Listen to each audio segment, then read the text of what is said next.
데살로니가전서 4장 2절과 3절입니다. 함께 읽겠습니다. 우리가 주 예수로 말미암아 너희에게 무슨 명령으로 준 것을 너희가 아느니라. 하나님의 뜻은 이것이니 너희의 거룩함이라. 거룩날 버리고. 2절부터 보면 사도 바울은 성도들에게 이제 자신이 예수 그리스도께서 성도들에게 명령하셨다고 설명을 합니다. 그리고 자신은 이미 그 내용들을 성도들에게 가르쳤다라고 하는 거죠. 이 부분을 보면 사도 바울이 지금 예수님의 가르침, 하나님의 말씀, 성도들에게 이러이러한 일들을 해야 되고 이러이러한 일들은 하면 안 된다, 멀리 해야 된다 하는 성경의 내용들을 뭐라고 표현하고 있습니까? 하나님의 명령이라고 표현하고 있음을 우리가 좀 확인할 수가 있습니다. 그러면 이 명령이란 뭐냐? 신약시대 당시에 그리스 로마 사회에 살던 사람들에게 이 명령이라는 단어는 어떻게 사용되어지고 이해되어졌느냐? 우리가 이것이 중요하다고 할 수가 있겠습니다. 사도 바울은 이 명령이라는 단어에 대해 어떻게 생각하고 있길래 여기서 이것을 이제 명령으로 주셨다고 표현을 하고 있느냐? 이것을 알기 위해서 우리가 대표적으로 그리스 로마 사회에서 이제 이 단어가 어떻게 사용되는지를 볼 건데, 군대와 정부와 학교 정도에서 이 명령이라는 것이 어떤 식으로 이제 단어가 사용되었는지 보도록 하겠습니다.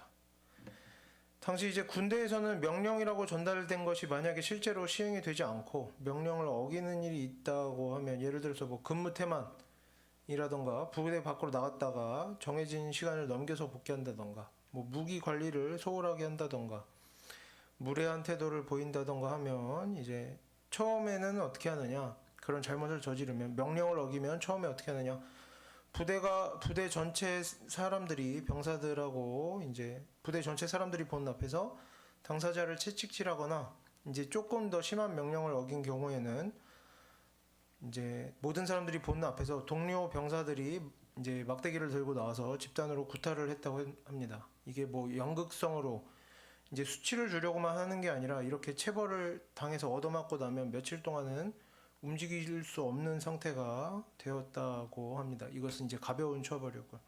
이 다음으로는 또 이제 계급이 강등되고, 조금 더 심한 명령 불복종의 경우에는 계급이 강등됩니다.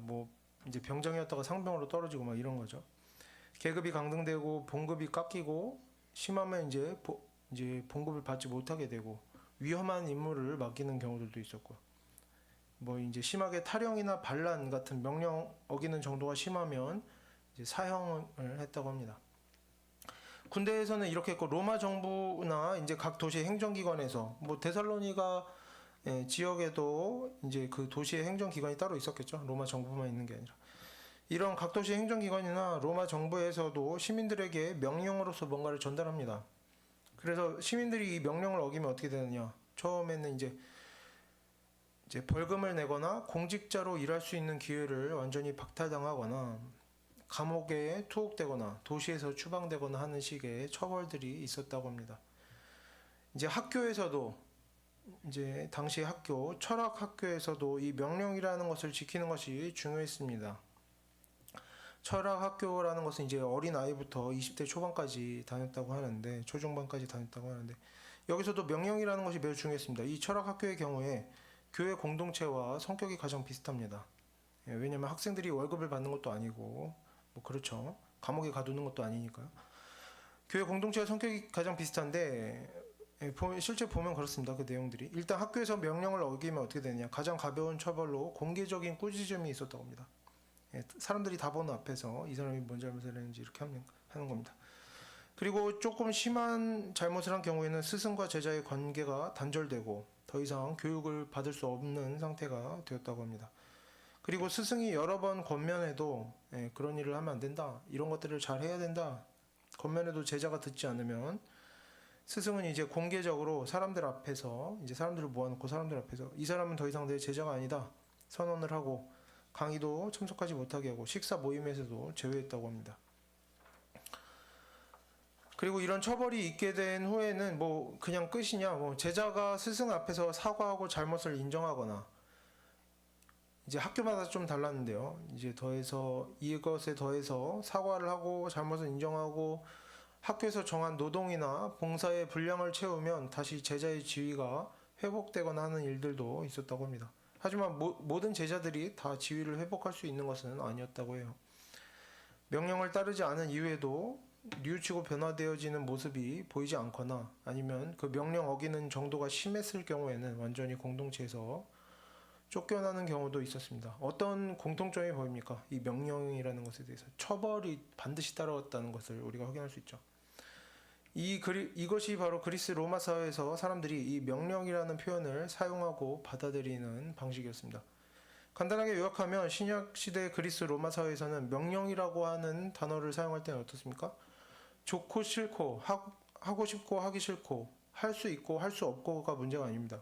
무조건 따르고 지켜야만 하는 것이었고 이 명령에 따르지 않으면 어떻게 된다? 순종하지 않으면 반드시 처벌이 따라왔다는 겁니다. 환경이 어렵다. 내가 그것을 할 능력이 없다. 이런 거는 변명이 되지 않습니다. 지키느냐 지키지 않느냐 이 두 가지 중에 한 가지밖에 없는 것입니다. 처벌이 그리고 지키지 않으면 반드시 처벌이 있었다는 것이죠. 이것이 이 명령이라는 단어가 가지는 의미였습니다. 그리고 결국에 성경을 보면 교회 공동체 안에서도 성경 전체를 보면요. 데살로니가뿐만 아니라 교회 공동체 안에서도 이런 태도들이 크게 다르지 않은 모습으로 나타납니다. 성경에서도 여기저기에 아주 자세한 내용들이 이제 여러 가지가 나오지만 다 보진 않고 크게만 보면 이제 누군가가 잘못을 하면 대부분 권면을 합니다. 뭐 큰 잘못이 아니면 너무 큰 잘못이 아니면 가서 권면을 하고 그래도 잘못이 반복되고 고쳐지지 않거나 아니면 처음부터 너무 심한 잘못을 하면 공개적으로 꾸짖는 일이 있습니다. 그리고 그래도 듣지 않거나 변화되어지지 않거나 심한 문제를 반복해서 일으키는 경우에는 출교시키는 그런 내용들을 우리가 성경에서 찾아볼 수가 있습니다. 심지어 이제 죽기도 하죠. 성도들도 하나님께 심판을 받거나 실제 사람의 손을 통해 죽임을 당하기도 합니다. 사형을 당하기도 하고 구약시대 때도 이렇게 신약시대 당시의 교회 공동체 안에서도 그리고 사도 바울도 성경의 교훈들은 어떻게 이해했다는 겁니까? 명령으로 이해했다는 겁니다. 좋든 싫든 내가 할 수 있든지 없든지 반드시 지켜야만 하는 명령으로 이해했다는 것이죠. 어떤 사람들이 구약의 공동체와 신약의 모든 공동체와 교회들과 사도 바울에게 하나님의 말씀은 명령이었다는 겁니다. 이것들이 지켜지지 않는 경우에 대해서는 또 어떻게 생각한 것입니까? 반드시 처벌이 있어야 된다고 생각했던 거죠. 모든 신구약의 하나님을 믿는 사람들은 그렇게 생각했던 겁니다. 그리고 실제로 일들이 그렇게 이루어졌죠. 다양한 방식으로 처벌이 이루어지고 있었습니다. 그리고 실제로도 신약시대에도 우리가 방금 봤듯이 권면하고 공개적으로 책망하고 출교하고 이런 일들이 있었고 그뿐만 아니라 구약시대에도 어땠습니까? 우리가 지금 사는 시대에도 구약시대에도 마찬가지고 지금 우리가 사는 시대에도 이러한 처벌들, 성경의 교훈들이 지켜지지 않을 때 대가를 치르게 되는 일들은 언제나 한결같이 있어 왔다는 것을 우리가 확인할 수 있습니다. 구약에서는 이제 어떤 일들을 어떻게 해야 되고 어떤 일들은 하면 안 되고 어기면 어떤 처벌을 받고 이런 내용들이 아주 구체적으로 나오죠. 세세하게 나옵니다. 그리고 하나님께서 직접 죄 짓는 사람들에 대해서 초자연적인 능력으로 심판하시는 내용들도 나오고 아니면 사람들을 세워서 처벌을 직접 하게 하시는 뭐 사형이라든지 태형이라든지 뭐 공개적인 책망이라든지 이런 것들을 하게 하시는 내용들도 나옵니다. 그러면 우리가 사는 시대는 어떻습니까? 누가 딱 규칙을 정해서 교회마다 다 이렇게 잘못에 대해 권면을 한다던가 공개적으로 책망을 한다던가 공동체에서 내보낸다던가 아니면 하나님께서 초자연적으로 하나하나 처벌하신다던가 하는 일들이 자주 보이지는 않습니다. 그렇지만 신약 성경을 보면 죄를 반복하고 돌이킴이 없는 사람들에 대해서는 이런 표현들이 계속해서 나옵니다. 마귀에게 그들은 이제 죄를 반복한 사람들은 어떻다? 마귀에게 틈을 준다. 사탄에게 속는다. 그 수고가 헛되게 된다. 사탄이 그 마음에 가득하게 된다. 양심이 약해지고 더러워진다. 이렇게 제가 의미를 축약해서 설명하는 게 아니라 이런 본문들이 딱 있어서 정확하게 가져왔습니다. 양심이 약해지고 더러워진다. 하나님의 진노가 임한다. 핑계할 수 없다. 이런 내용들이 나옵니다. 그래서 결국에 죄를 반복하는 사람들은 스스로 멸망에 이르게 된다라고 나옵니다. 이런 표현들은 우리가 성경에서 자주 찾아볼 수 있습니다. 신약 성경에서. 뭡니까? 사람이 직접 처벌하지 않고 하나님께서 초자연적으로 뭔가를 하시지 않아도 이미 다 그 인생이 재앙 가운데 있게 된다는 것이죠. 심지어 성경에 나오는 이 모든 표현들은 교회 밖에 있는 불신자들을 향한 것이 아니라 하나님을 믿는다고 주장하는 그런 사람들에 대해서 설명하고 있는 표현들입니다. 하나님을 믿는다고 주장하지만 죄를 반복하고 있는 사람들에 대해서 설명하는 표현들이죠. 그래서 결국에 죄를 반복하고 돌이킴이 없는 사람들은 누군가가 열심히 나서서 처벌을 하는 일이 사실은 있어야 하지만 없다고 해도 결국에 그 인생이 스스로 멸망에 이르는 그런 큰 벌 가운데 있게 되는 것입니다. 계속해서 재앙이 임하고 결국에 그 마지막이 멸망이라는 것이죠. 사실 만약에 이 시대에도 오히려 만약에 이 시대에도 교회 공동체 안에서 성도가 잘못을 할 때 개인적으로 가서 권면을 하고 누군가가 권면을 하고 공개적으로도 책망을 하고 공동체에서 쫓아내고 하는 일들이 있다면 차라리 이런 일들이 그 잘못을 저지르는 성도들에게는 다행이라고 할 수가 있겠습니다. 이런 책망하고 처벌하는 일들이 실제로 이루어지면 적어도 그렇게 벌을 받으면서 그 중에 몇몇 사람들은 물론 더 많은 사람들은 원망하겠죠. 하지만 몇몇 사람들은 그런 처벌을 받으면서 그것을 계기로 삼아서 자신을 돌아보게 되고 부끄러워하게 되고 자신의 잘못을 깨닫고 회개하고 돌이킴이 있을 수 있기 때문에 오히려 처벌이 있는 경우가 더 다행이고 좋은 것이라고 할 수가 있겠습니다. 하지만 죄를 반복하면서도 이렇게 권면을 듣거나 처벌을 당하는 일이 없는 사람들 중에 너무나 많은 사람들은 이미 죄를 짓고 있으면서도 스스로 자신을 돌아보지 않습니다. 회개하지 않고. 그런 사람들은 이제 성경에 기록된 그대로 어떻게 된다. 성경에 뭐라고 했습니까? 아까? 양심이 더러워지고 마음에 사탄이 가득하게 되고 마귀가 그 인생에 틈타게 되고 그 인생은 하나님의 진노하심으로 나아가게 되는 것입니다. 그래서 지금 우리들도 이 하나님의 말씀이 우리에게 이렇게 하면 좋겠다. 하지만 뭐 이렇게 하면 좋겠지만 하나님의 말씀에 이렇게 써있긴 하지만 내키면 하고 하기 싫으면 꼭 하지는 않아도 되고 뭐 다 할 수는 없지. 뭐 대단한 사람들이 하겠지. 이런 꼭 지킬 필요는 없는 아주 이상적인 목표일 뿐이고 지금 하지 않아도 된다고 하는 식의 우리가 그런 생각들. 그래서 신앙에 열정이 있고 마음에 뜨거움이 있을 때는 하나님 말씀대로 살려고 하다가 우리가 열정이 식고 그러면 하나님의 말씀대로 사는 일에 관심이 없게 되고 하나님의 말씀대로 살지 않게 되고 이런 것들을 자연스럽고 우리가 평범한 일로 여기고 그래서 우리가 몸이 편해지고 마음이 편해지고 바쁜 일 다 지나가고 나면 그때부터 좀 힘을 내봐야지 열정을 가져봐야지 하나님 말씀대로 살아볼까 어떤 하나님의 말씀에 관심을 갖고 하나님 말씀대로 살기 시작하는 일을 뭔가 놀라운 사건 같은 그런 계기를 통해서 그것들이 나에게서 저절로 변화가 이루어지기를 바라고 뭔가 동기부여되는 큰 사건이 있기를 바라는 우리가 이런 식의 신앙 태도를 이제는 버려야 한다는 것입니다. 뭔가 하나님의 말씀대로 살고 하나님의 말씀에 관심을 가지는 일을 특별하게 여기는 거기서 우리가 벗어나야만 사단에게서 벗어날 수 있고 우리가 하나님의 진노하심을 피할 수가 있다는 것이죠. 하나님의 말씀대로 사는 일은 우리의 열정을 필요로 하지 않습니다. 우리의 관심을 필요로 하지 않습니다. 우리의 생각이나 취향이나 우리의 능력이나 이런 것과 상관없이 계속해서 이루어지는 습관 같은 것이 되어야만 하는 것입니다. 실제로 성경에서도 어떻게 비유합니까? 우리 성도의 신앙생활을 뭐라고 합니까? 운동선수나 이제 농부에게 비유할 때가 있었죠. 어떻습니까? 우리는 그렇게 신앙생활을 해야 된다는 겁니다. 운동선수나 농부처럼. 운동선수는 어떻습니까? 날씨가 좋냐 나쁘냐, 기분이 좋으냐 나쁘냐, 컨디션이 좋으냐 나쁘냐 상관없이 매일 어떻게든지 훈련을 감당해야만 합니다. 올림픽에서 그렇게 훈련을 감당해야만 올림픽에서 금메달을 쏠 수 있고 경기에서 이길 수가 있는 것이죠.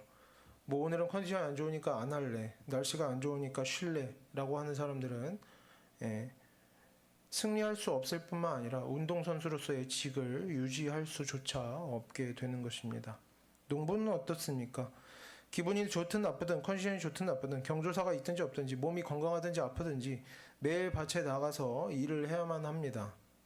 그래야만 열매를 얻을 수가 있는 것이죠. 우리의 신앙생활은 이것과 같다는 겁니다. 내 마음이 내키고 열정이 생기면 하고 관심이 없으면 안 하고 이런 것은 열매가 없는 신앙생활이라는 것이죠. 그리고 이것은 이상하고 새로운 내용이 아닙니다. 하나님의 말씀이 명령이라는 것, 우리의 신앙생활이 이런 모양이라는 것은 이상하고 새로운 내용이 아닙니다. 우리 대부분의 사람들이 세상 일에 대해서는 실제로 이렇게 살아가고 있습니다. 대부분의 학생들은 학교 수업에 빠지는 날이 많지 않습니다. 또 우리가 성인이 되고 직장에 다니면서 일할 때는 어떻습니까? 마음이 편하고 날씨가 좋으면 출근하고, 날씨가 안 좋으면 오늘은 출근 안 할래, 몸이 아프면 출근 안 할래, 이러지 않죠. 우리가 날씨가 안 좋아도, 몸이 아파도, 기분이 나빠도, 힘들어도, 싫어도 출근합니다. 그리고 이렇게 꾸준하게 출근한다고 해서 주변 사람들이 박수치고 성실하게 칭찬한다고 상을 주고 하지 않습니다. 왜? 당연한 것이죠. 매일 출근하는 것은 당연한 일입니다. 이것을 감당하지 못할 때 대가를 치를 뿐이죠. 직장을 유지할 수가 없는 것이죠. 직업을. 물론 직장이 마음에 안 들면 그만두고 안 갈 수는 있지만, 이제 여기서 일을 하자, 내가 직장 생활을 하자 라고 마음을 먹으면 그때부터 대부분의 사람들은 어떻게 합니까? 쉽게 빠지는 일 없이 성실하게 출근하고, 그것은 대단한 일이기는 하지만 또 누구나 하고 누구나 해야만 하는, 그리고 칭찬받을 일 없는 평범하고 당연한 일입니다. 의무인 것이죠. 쉽진 않지만 그런 것입니다. 당연하게 여겨지는 의무인 것이죠. 그런데 우리가 신앙생활을 보면 어떻습니까? 우리가 신앙이 중요하다, 영원 구원이 그 무엇보다 중요하다, 하나님의 말씀이 가장 중요하다, 무엇보다도 중요하다고 말하면서 실제로는 그렇지 않게 대할 때가 너무나 많이 있다는 겁니다. 하나님의 말씀대로 사는 일이 생명보다 중요하지만 오늘은 내 기분이 안 좋으니까 좀 이런 말도 해도 되겠지, 이런 행동한 것이 죄는 아니겠지, 내가 오늘 몸이 힘드니까, 내가 바빠서 정신이 없었으니까, 오늘은 좀 안 좋은 일이 있었으니까, 누가 나한테 안 좋게 했으니까 내가 오늘은 좋지 못한 말을 하고 좋지 못한 행동을 했지만 어쩔 수 없었고 나는 별로 잘못이 없다. 이럴 수 있다. 사람 사는 것이 이럴 수 있지. 이럴 때가 너무나 많고, 심지어 하나님 말씀대로 사는 일에 아예 관심조차 갖지 않고 살아가는 시간도 너무나 많이 있습니다. 하지만 사도 바울은 하나님의 말씀을 우리에게 주어진 명령이라고 스스로 이해했습니다. 그리고 성도들에게 그렇게 가르쳤죠.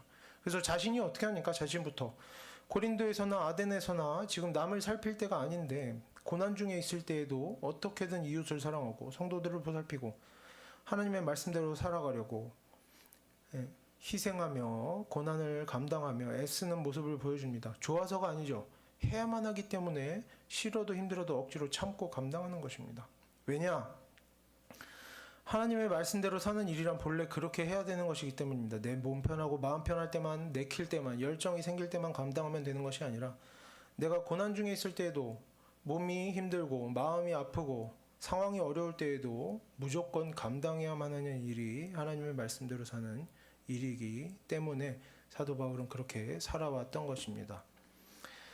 그리고 이제 우리도 본문을 보면서 하나님의 말씀이 하나님께서 우리에게 주시는 명령이라는 것을 이해하겠습니다. 우리의 신앙도 이러한 한결같은 모습이 되어야만 하는 것입니다. 내 몸에 기운이 넘치든지, 내가 피곤하든지, 내 마음이 뜨겁든지 차갑든지, 열정이 있든지 없든지, 관심이 생기든지 안 생기든지, 좋든지 싫든지, 나에게 주어진 환경이 좋든지 나쁘든지, 주변 사람들이 나에게 잘해주든지 영망을 하든지, 내가 하나님의 우리가 마음이 좋은 날에는 어떻게 합니까? 좋은 마음으로 열심히 하나님 말씀대로 사는 것이고, 우리가 마음이 너무나 싫고 누군가 밉고 몸이 힘들고 날씨가 안 좋은 날에는 억지로 어떻게든지 하나님 말씀대로 살아가기를 애쓰면서, 언제든지 좋은 날이나 힘든 날에나 하나님 말씀에서 벗어나지 않기를 애써야만 하는 것입니다. 우리가 심지어 사도 바울처럼, 사도 바울이 아덴에서 혼자 남겨져서 모욕당할 때처럼 그렇게 혼자 남겨지고 모욕당할 때라도 하나님 말씀대로 살아야 하는 것이고, 데살로니가의 교인들처럼 어떻습니까?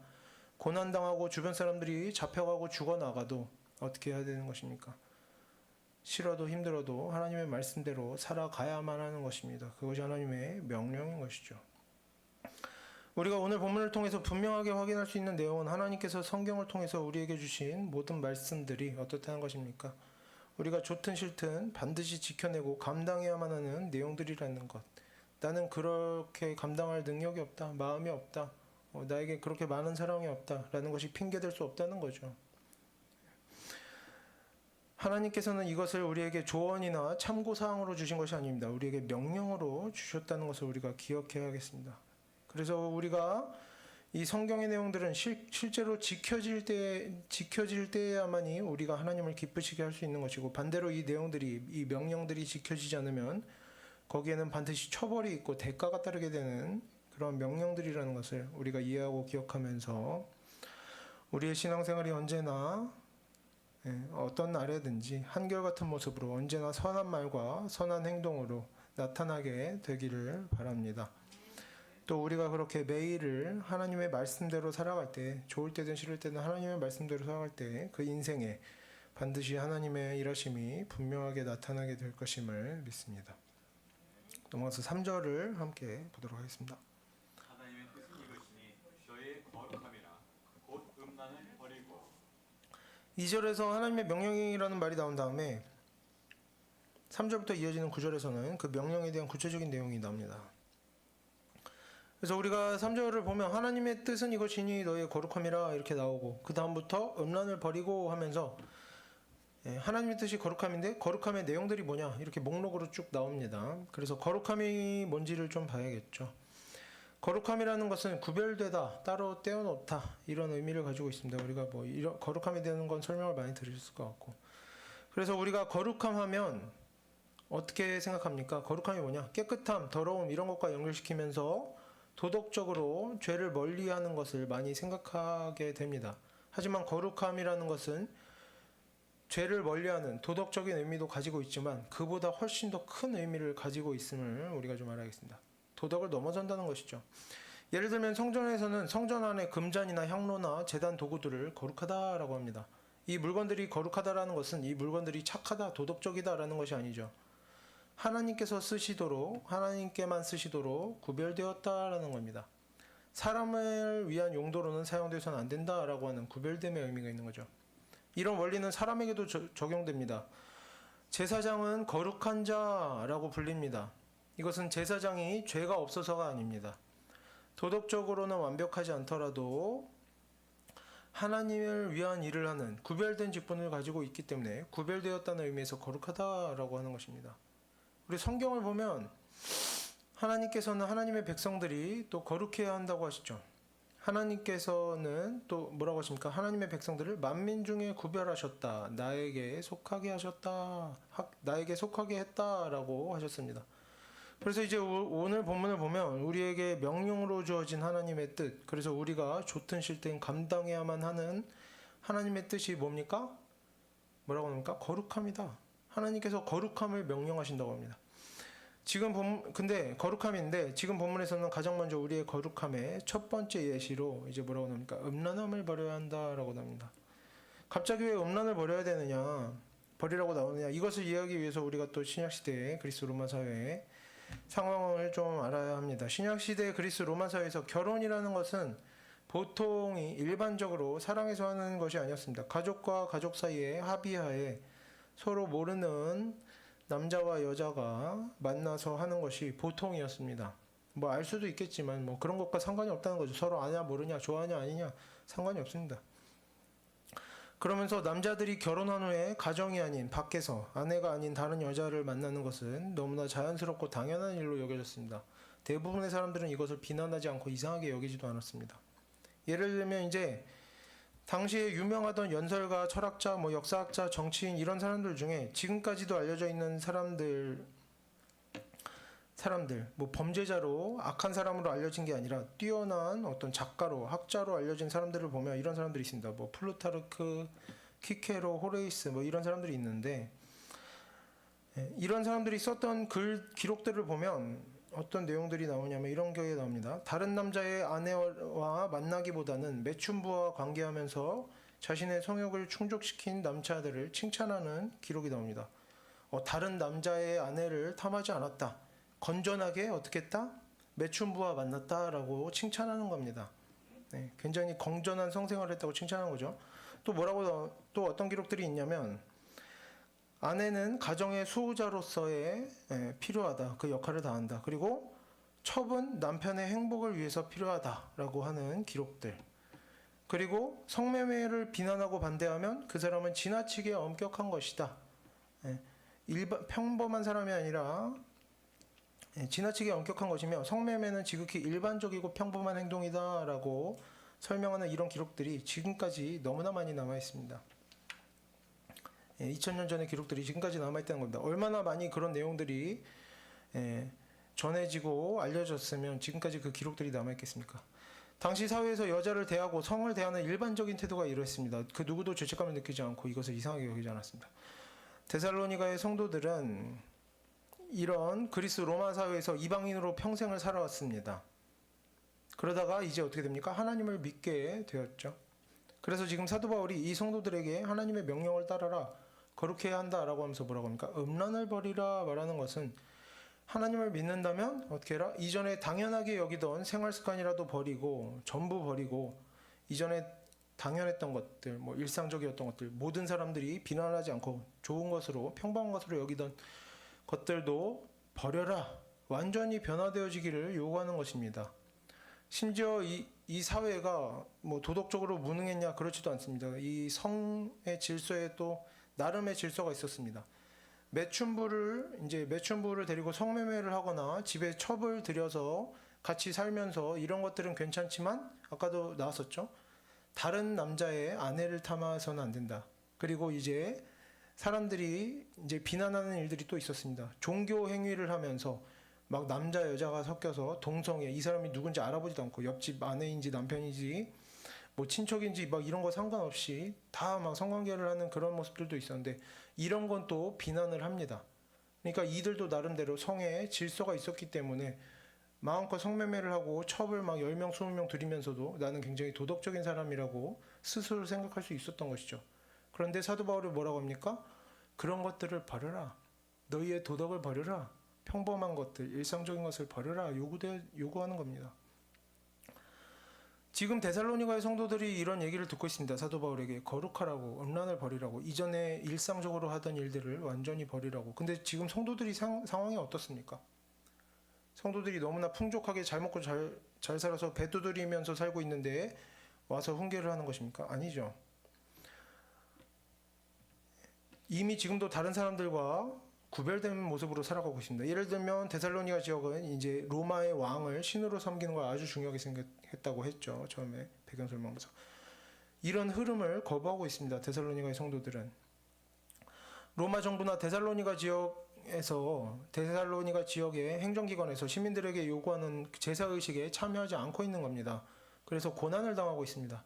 그리고 우리가 방금 위에서 본 학자들이 남긴 글에서도 봤듯이 하나님을 믿고 말고를 떠나 당시 성문화에 대해서 지나치게 엄격하게 구는 사람들은 사회적으로도 비난받을 수밖에 없었습니다. 그런데 사도 바울은 성도들에게 뭐라고 합니까? 음란을 버리라. 지금 고난당하고 있는 성도들에게 말하는 겁니다. 이것은 음란을 버리라는 건 뭡니까? 모든 당시대의 그리스 로마 사회에 모든 사람이 동참하고 있는 성매매나 첩 문화에 동참하지도 말고 동의하지도 말고 비판적으로 평가하고 반대 의견을 내라라고 하는 것입니다. 물론 이것이 항상 덧붙이듯이 조금만 자기 생각과 다르면 무작정 시비 붙고 싸우면서 주변 사람들에게 엄격하게 굴고 무례한 태도로 굴고 성급하게 분노하면서 이런 악한 마음에 하나님의 이름을 파는 이런 일이 되어서는 안 되겠죠. 모든 일은 지혜롭게 선한 말과 선한 태도로 이루어져야 할 것입니다. 어쨌든 사도 바울은 다른 모든 사람들이 세상 사람들이 모두 그렇게 살더라도 하나님을 믿는 사람들은 거기서 구별되어져야 한다고 하는 겁니다. 너희가 지금 도덕적으로 살고 있느냐? 도덕과 상관없이 구별되어져야 한다는 것이죠. 하나님의 요구는 도덕과 상관없이 이루어져야 한다는 겁니다. 아무리 일상적이고 평범한 것이라도 하나님 보시기에 악한 것은 반대하고 버리고 떠나고 변화되어져야 한다는 것이죠. 그리고 이런 변화됨은 언제까지 있어야 되느냐? 고난 중에도 박해받는 중에도 계속되어져야 한다는 겁니다. 심지어 이것은 하나님의 명령이며 뭐라고 하는 겁니까? 너희가 고난 중에 있을지라도 음란함을 버리지 않으면 하나님의 명령을 따르지 않으면 어떻게 된다? 너희에게 처벌이 있을 것이다 라고 주장하는 것이죠. 그래서 지금 우리가 3절 본문을 보면서 요즘 사회에서 많지 않은 우리가 그런 일은 많지 않죠. 우리가 바람피고 성매매하고 우리가 이런 일 하지 않지만 이런 일 하지 않는다고 우리가 만족하고 넘어갈 것이 아니라는 말입니다.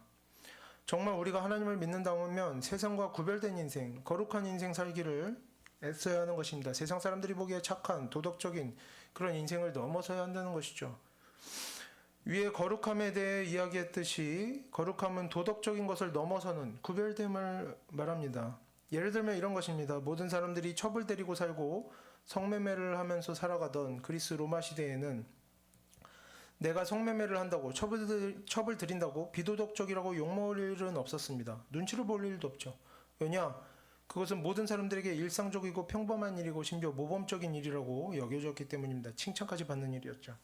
하지만 세상에서 아무리 괜찮고 평범하고 일상적이고 도덕적이고 칭찬받는 일이라도 이것은 도덕의 문제가 아니다 라고 하는 문제들일지라도 성경에 기록되어 있고 하나님께서 우리에게 말씀하시면 우리 성도들은 순종해야 하는 것입니다. 그러면 이 시대에 우리는 무엇을 해야 되느냐? 우리 중에 음란함의 문제에 매여 있는 사람들은 많지 않을 것입니다. 하지만 거룩함에 있어서는 우리가 조금 더 나은 방향으로 애쓰고 변화되어질 부분들이 분명히 있습니다.